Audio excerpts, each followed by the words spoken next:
Assalamualaikum warahmatullahi wabarakatuh. Halo semuanya, kembali lagi bertemu dengan saya pada video pembelajaran kimia. Pada video kali ini kita akan belajar bersama-sama tentang reaksi-reaksi pada sel elektrolisis. Oke, langsung saja kita masuk ke dalam materinya. Sel elektrolisis merupakan salah satu sel elektrokimia yang memanfaatkan energi listrik untuk menjalankan reaksi redoks yang tidak spontan. Nah, sel elektrolisis ini berlainan ataupun berlawanan dengan sel volta. Kalau sel volta, reaksi redoks spontan dapat menghasilkan energi listrik, tetapi untuk sel elektrolisis ini, dia memanfaatkan energi listrik untuk menjalankan suatu reaksi redoks yang tidak spontan. Dan di dalamnya, dalam sel elektrolisis, ada beberapa komponen yang diperlukan, yakni yang pertama ada sumber listrik, yang kedua ada elektroda, dan yang ketiga ada larutan elektrolit. Langsung saja kita masuk ke dalam reaksi-reaksi elektrolisis. Nah, ini adalah salah satu contoh reaksi elektrolisis dari larutan Ki. Jadi, apabila suatu larutan yang mengandung ion K+ dan ion I-, ya, dalam pelarut H2O, maka akan terjadi reaksi redoks sebagai berikut, di mana reaksi redoksnya yang pertama dari oksidasi, yakni I- teroksidasi menjadi I2 dan melepaskan 2 elektron, dan pada reaksi reduksi 2H2O akan menerima 2 elektron dan menghasilkan gas hidrogen dan 2 ion OH-. Nah, sehingga pada elektrolisis larutan Ki, pada reaksi elektroda positif ataupun reaksi oksidasinya 2 I- menjadi I2 plus 2 elektron, dan untuk elektroda negatif, yakni reaksi reduksi 2H2O plus 2 elektron menjadi H2 plus 2 OH-, sehingga reaksi elektrolisis secara total adalah sebagai berikut. Nah, mengapa reaksi elektrolisis Ki menghasilkan hasil reaksi seperti ini? Nah, ini akan kita bahas dalam persyaratan ataupun skema bagaimana reaksi elektrolisis itu dapat terjadi. Nah, berdasarkan contoh tersebut dapat disimpulkan bahwa pada elektrolisis terjadi dua hal. Yang pertama, kutub positif atau elektroda positif merupakan anoda, dan pada elektroda tersebut terjadi reaksi oksidasi. Sedangkan pada kutub negatif merupakan katoda, dan pada kutub negatif terjadi reaksi reduksi. Perlu diingat bahwa dalam sel elektrolisis, ya, kita menggunakan istilah KNAP atau singkatan dari katoda negatif, anoda positif. Artinya katoda adalah kutub negatif dan anoda sebagai kutub positif. Nah, sedangkan untuk reaksi redoksnya kita bisa menggunakan istilah karet, ya, katoda reduksi. Jadi reaksi di katoda yang terjadi adalah reaksi reduksi. Sedangkan di anoda otomatis reaksi oksidasi. Nah, syarat-syaratnya untuk menentukan reaksi elektrolisis. Yang pertama, nah, karena di dalam sel elektrolisis itu terbagi menjadi dua tempat, yakni di katoda dan juga di anoda, maka skema yang ditampilkan ataupun yang disampaikan juga dalam bentuk dua skema nanti. Yang pertama skema di katoda dan yang kedua adalah skema di anoda. Nah, yang pertama kita bahas skema di katoda terlebih dahulu. Nah, reaksi di katoda atau reaksi pada elektroda negatif itu bergantung pada jenis kationnya. Kation sendiri itu adalah ion positif. Nah, kation itu dibagi menjadi dua dalam skema elektrolisis. Yang pertama, kationnya berasal dari logam aktif. Nah, kation apa yang dimaksud sebagai logam aktif? Yang dimaksud sebagai logam aktif adalah kation dari golongan 1A. Ada Li+, Na+, K+, dan seterusnya. Kemudian ada kation dalam golongan 2A. Ada Mg2+, ada Ca2+, Sr2+, Ba2+, dan seterusnya. Kemudian ada kation dari Al3+, dan kation dari Mn2+.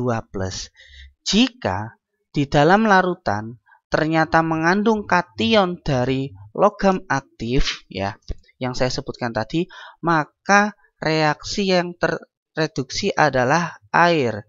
Jadi yang terreduksi di sini adalah air dengan reaksi sebagai berikut. 2H2O ditambah 2 elektron menjadi H2 plus 2OH-. Ya.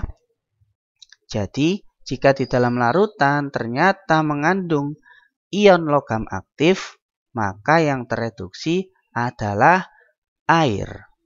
Nah, bagaimana jika kationnya bukan merupakan logam aktif? Nah, kalau bukan merupakan logam aktif, maka mengikuti skema yang bawah, yakni masuk dalam kategori kation lain. Nah, jika di dalam larutan mengandung kation lain, artinya selain golongan 1A, 2A, Al, dan Mn, maka kation tersebut yang tereduksi. Contoh, jika di dalam larutan mengandung kation H+, maka yang tereduksi adalah H+. 2H+ ditambah 2 elektron menjadi H2. Jika di dalam larutan mengandung kation, misalnya selain 1A, 2A, Al, dan Mn, saya sebutkan Cu2+ misalnya, maka yang tereduksi adalah ion Cu2+-nya. Jadi Cu2+ ditambah 2 elektron, ya, menjadi Cu. Di sini cukup bisa diamati, L itu artinya logam, ya, bisa Cu, bisa Fe, pokoknya selain golongan 1A, 2A, Al, dan Mn. Nah, selanjutnya reaksi di anoda. Kalau di katoda hanya bergantung pada kationnya, nah untuk reaksi di anoda bergantung pada jenis anodanya dan jenis anionnya. Jadi skemanya lebih panjang. Yang pertama, kita harus mengenal ada istilah elektroda inert. Apa itu elektroda inert? Nah, elektroda inert adalah elektroda yang tidak ikut dalam reaksi elektrolisis, elektroda yang sulit bereaksi, atau elektroda yang tidak ikut bereaksi dalam elektrolisis. Apa saja elektroda yang bersifat inert? Elektroda yang bersifat inert hanya ada 3, yakni platina atau PT, emas atau AU, dan karbon atau C. Jadi elektroda inert hanya ada 3, PT, AU, dan C. Selain PT, AU, dan C, mereka masuk dalam sifat elektroda tak inert. Nah, misalnya elektroda tembaga, berarti itu elektroda tak inert, atau bahasa lainnya elektroda aktif. Terus kemudian elektroda besi misalnya, itu masuk dalam sifat elektroda yang tak inert atau aktif, seperti itu. Oke, pada mulanya kita tentukan dari anodanya terlebih dahulu. Anodanya bersifat apa? Misal, jika anodanya itu berasal dari anoda yang tak inert, ya, misal Cu, maka yang teroksidasi adalah anodanya itu sendiri. Jadi logam yang digunakan sebagai elektroda, jika selain PT, AU, dan C, maka dia sendiri yang mengalami oksidasi. Reaksi oksidasinya misalnya Cu menjadi Cu2+ plus 2 elektron. Untuk reaksi oksidasi dari elektroda, kalian bisa cek di internet. Sangat banyak sekali, banyak referensinya di internet untuk reaksi oksidasi. Kalian juga pasti nanti akan ditampilkan berapa nilai positifnya, berapa nilai negatifnya, Cu itu berapa plus, Fe itu berapa plus, dan seterusnya. Nanti bisa kalian cek di internet. Nah, namun jika anodanya itu adalah inert, maka anodanya bisa PT, AU, atau C, maka reaksinya bergantung anionnya. Nah, sekarang anionnya dibagi menjadi 2. Ada yang namanya anion sisa asam oksi dan anion sisa asam lain.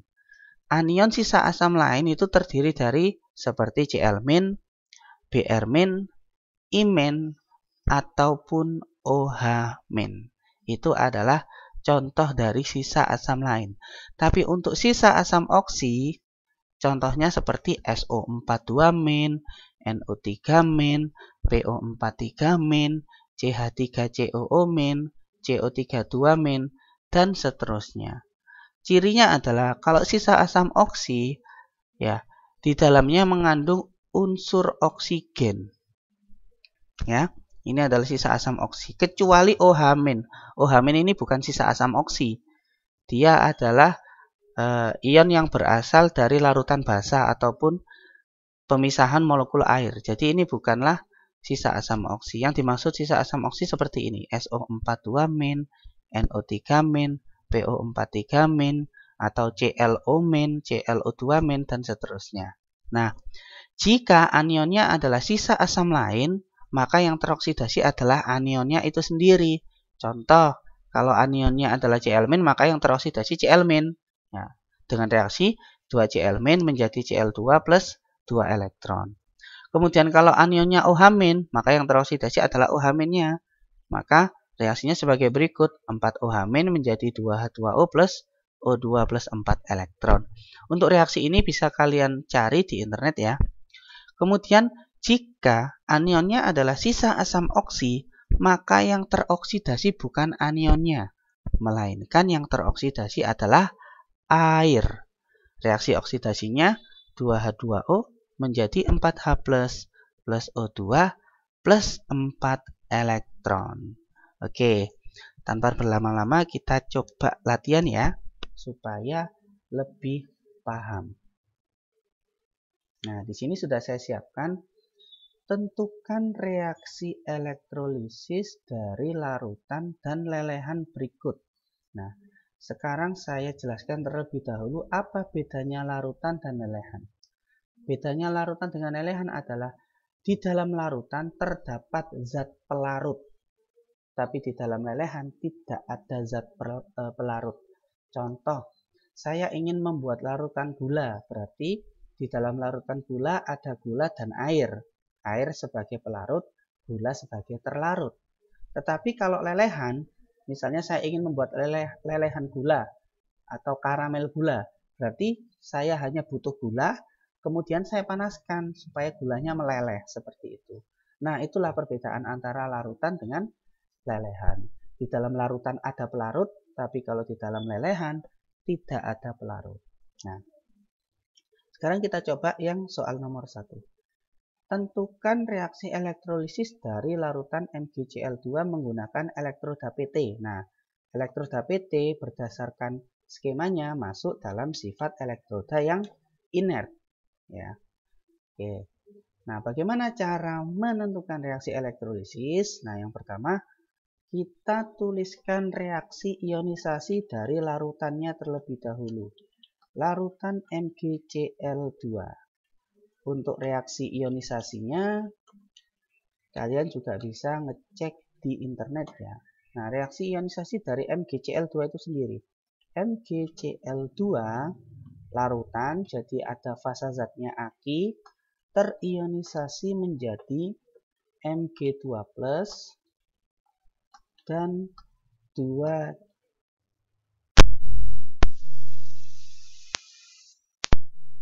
Cl-. Nah, seperti ini. Ini adalah reaksi ionisasi dari larutan MgCl2.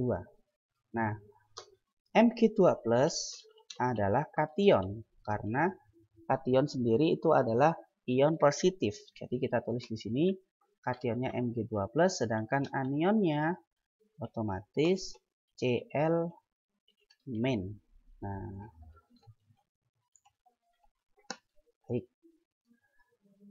Kemudian kita tentukan dari skema pada reaksi elektrolisis. Nah, kation Mg2+. Kation Mg2+ ini adalah kation yang berasal dari golongan 2A. Berarti dia masuk dalam kategori kation logam aktif. Ya. Sedangkan anion Cl- adalah anion yang berasal dari sisa asam lain. Jadi nanti tinggal dicocokkan dengan skema yang sudah saya sampaikan tadi. Oke, sedangkan untuk reaksinya kita bisa menjadi dua ya. Reaksi di katoda adalah reaksi reduksi. Nah, berdasarkan skema tadi, kalau kita cek, nah di sini, reaksi di katoda bergantung pada jenis kationnya. Nah, kationnya tadi adalah kation Mg2+, berarti masuk dalam kategori logam aktif, ya, golongan 2A. Sehingga yang tereduksi adalah air. Dengan reaksi reduksinya 2H2O ditambah 2 elektron menjadi H2 plus 2OH-.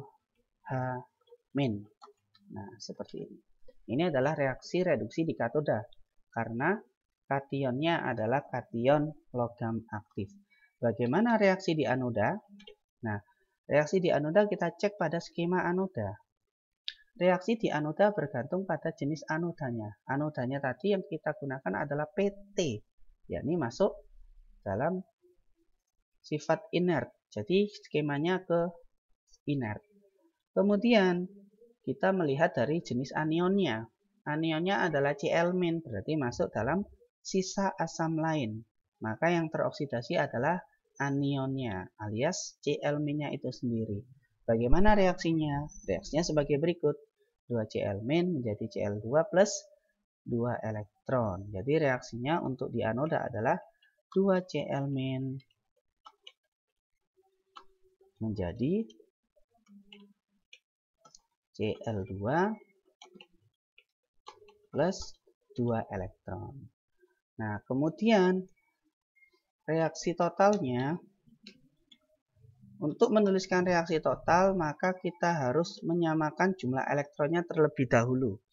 Di sini elektronnya 2. Di sini juga elektronnya 2. Nah, kebetulan karena elektron dari reaksi katoda dan elektron dari reaksi anoda sama, maka cukup langsung kita eliminasi saja. Jadi 2 elektron dicoret dengan 2 elektron. Sehingga reaksinya tinggal dituliskan yang sebelah kiri ada 2H2O liquid ditambah dengan 2 Cl-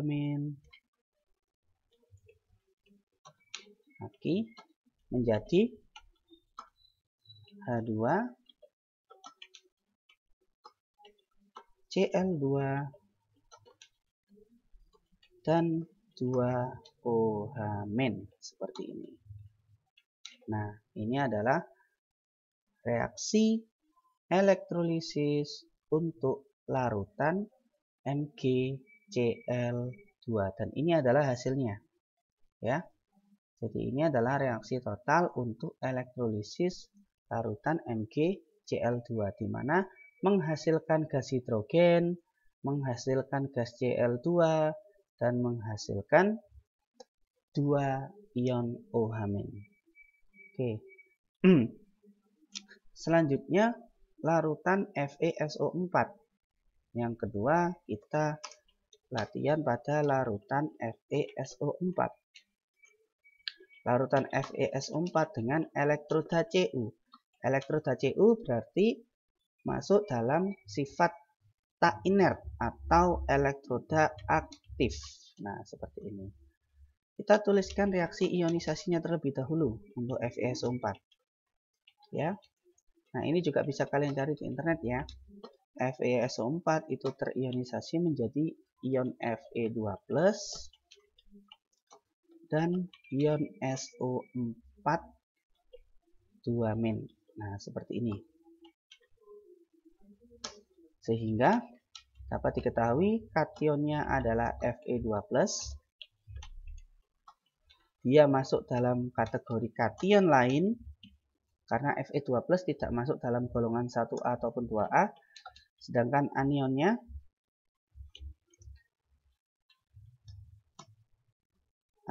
adalah SO4 2-.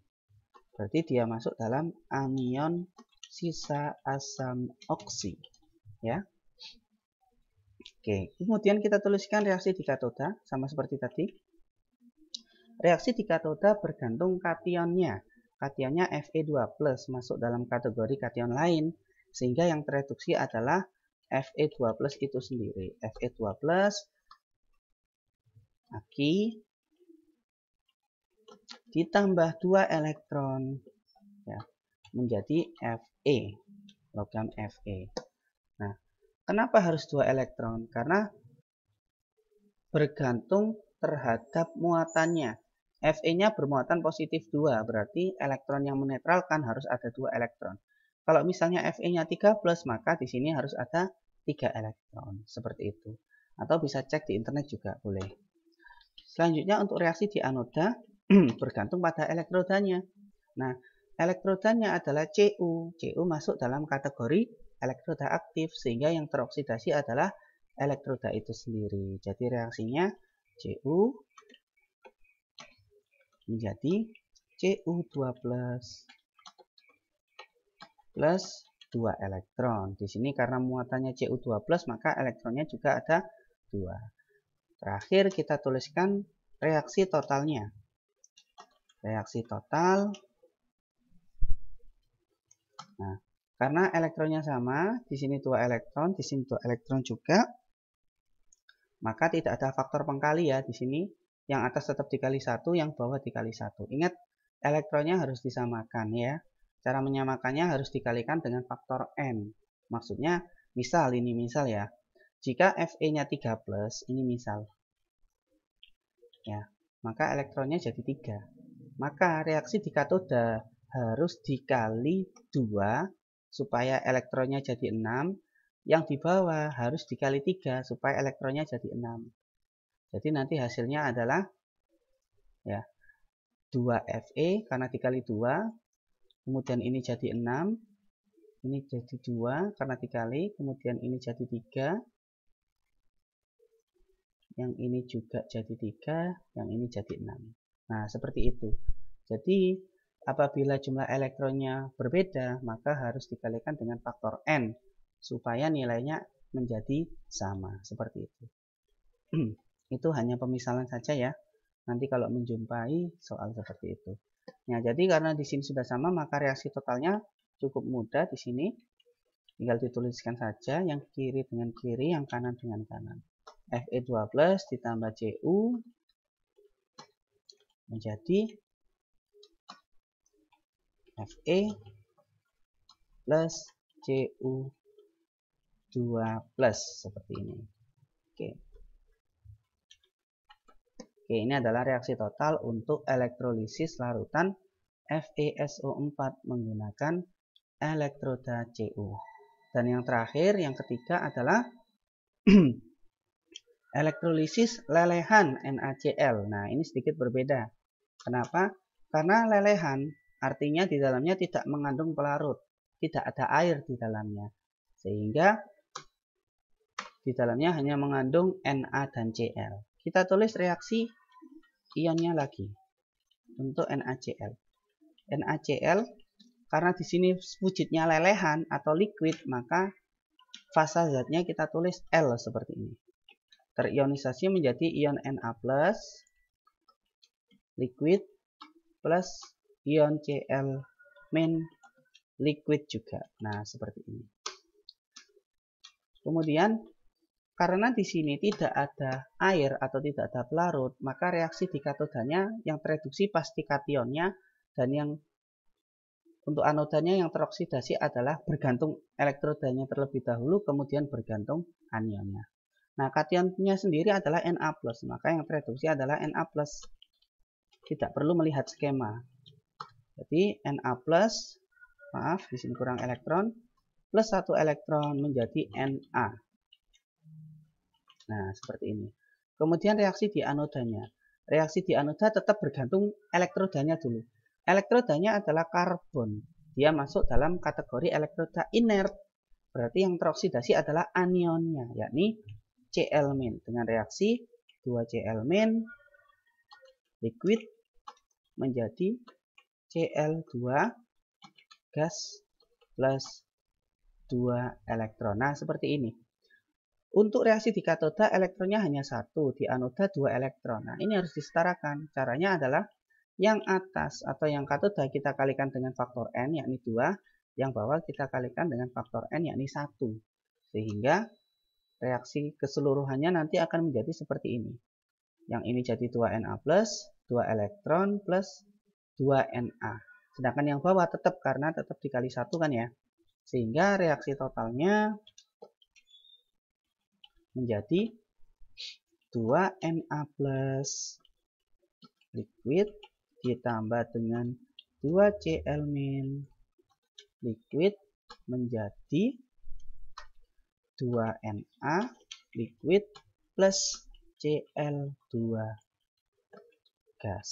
Nah, itu adalah reaksi total dari elektrolisis lelehan NaCl. Baik, untuk videonya sampai di sini dulu tentang reaksi-reaksi elektrolisis.